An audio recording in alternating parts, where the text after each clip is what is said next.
Տիկին Հակոբյան, այսօր արդեն դաստորեն կալանավորման հարցն է Միքայել arczepiskopos Աջապահյանի քննվելու, դրանից առաջ մի քանի օր առաջ Բագրատ Սրբազանի ձերբակալության հարցներ, կալանավորման հարցներ քննվում եւ գիտենք նաեւ Դավիթ Գալստյանին կալանավորման որոշում կայացվեց, ինչպես բացատրենք այս գործընթացները, որոնք տեղի ունեն, ինչ բացատրություն ունեն։ Դե գիտեք ինչ, մեկնաբանությունները տարբեր են, բայց սա իրականում քաղաքական հիստերիա է։ Ես չեմ ասի, որ դա անձնական հիստերիա է այս իշխանությունները, որտեղ իրենք հիստերիա չունեն, իրանց մոտ ամեն ինչ հաշվարկված է։ Եվ այն ինչի միջով մենք անցնում ենք, մեզ համար է դա նորություն, սա ծրագիր է, որը նոր չի մշակվել։ Սա ընթացք է, որի միջով մենք անցնում ենք։ Եվ այս ընթացքում միգուցե մենք շատ դեպքերում նաև չենք հաջողում, որովհետև մենք ծրագրին բնական է տեղեկացված չենք ու ամբողջությամբ չէ։ Այն ինչ որ երբևէ չէինք պատկերացնի, հիմա մեր հետ տեղի ունեմ։ Ես այսօր ամբողջ օրը հիշել եմ, որ եկեղեցիները իրենց զանգերը հնչեցրել են մեկ 1918 թվականին, երբ թուրքներ իր յաթաղանով հային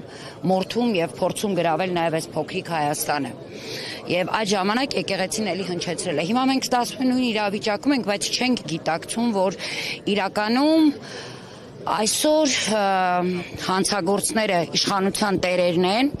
իսկ անմեղները հանցավորի կարգավիճակում են։ Որովհետև այս պարագայում խոսել այլևս պետության մասին, խոսել ինչ-որ համակարգի մասին եւ ընդհանրապես հուսացած լինել ընդհանրապես իրավական համակարգի արդարադատության վրա միամտություն է։ Այս ամենը տանում է նրան, որ այո, այսօր հիմա է Հայաստանում հեղափոխական իրադրությունը,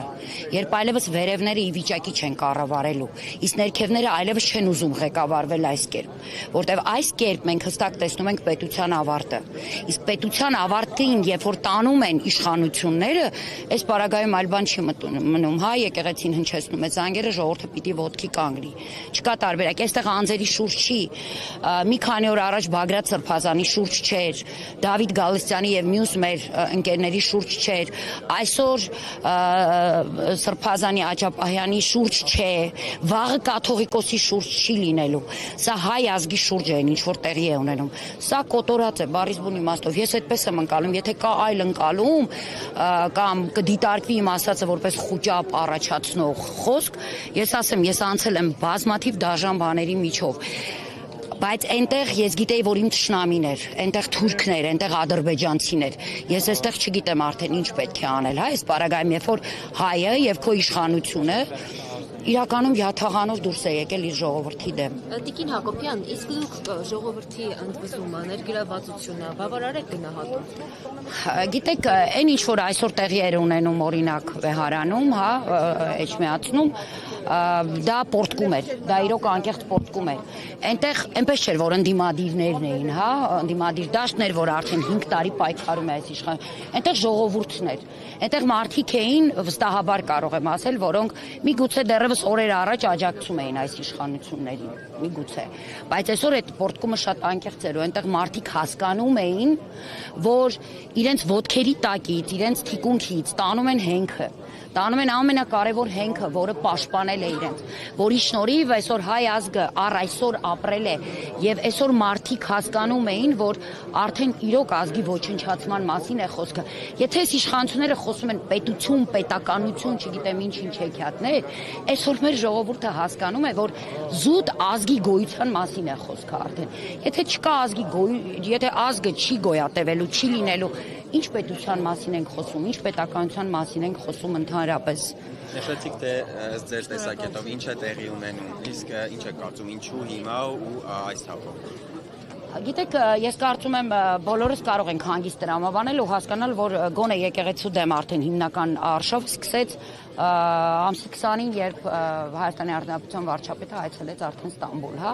եւ մենք տեսանք ինչ էր կատարվում։ Ըստ էության իր մեկ տողով մեկնաբանությունը, որտեղ մենք տեղեկացված չենք, այնտեղ իրենք ինչ են խոսել։ Մեկ տողով մեկնաբանության մեջ հասկանալի էր, որ արդեն խոսեց, ինքը ասեց, որ սկսել են զորոյական կետից, իսկ մենք գիտենք զորոյական կետը ինչ տեղի ունեցավ Արցախի հետ, ես անկեղծ ասած վախենում եմ իր նման մեկնաբանություններից եւ հասկանում եմ դրա հետևանքները։ Եվ խոսեց նաեւ, որ իրենք հավատարիմ են Պրահայի պայմանավորվածություններին։ Իսկ Պրահայի պայմանավորվածություններից մենք տեղյակ ենք Արցախի մասով հանձնման Արցախին, հա, իլուր աշխարհի հանձնեց մարդը բանավոր պայմանավորվածությամբ։ Մենք չգիտենք բանավոր այլ ինչ պայմանավորվածություններ են եղել։ Եթե իրենք Արցախի հարցը համարում են փակված, հետեւաբար մնացած պայմանավորվածությունները Հայաստանի մասին է։ Եվ բնականաբար մենք տեսնելով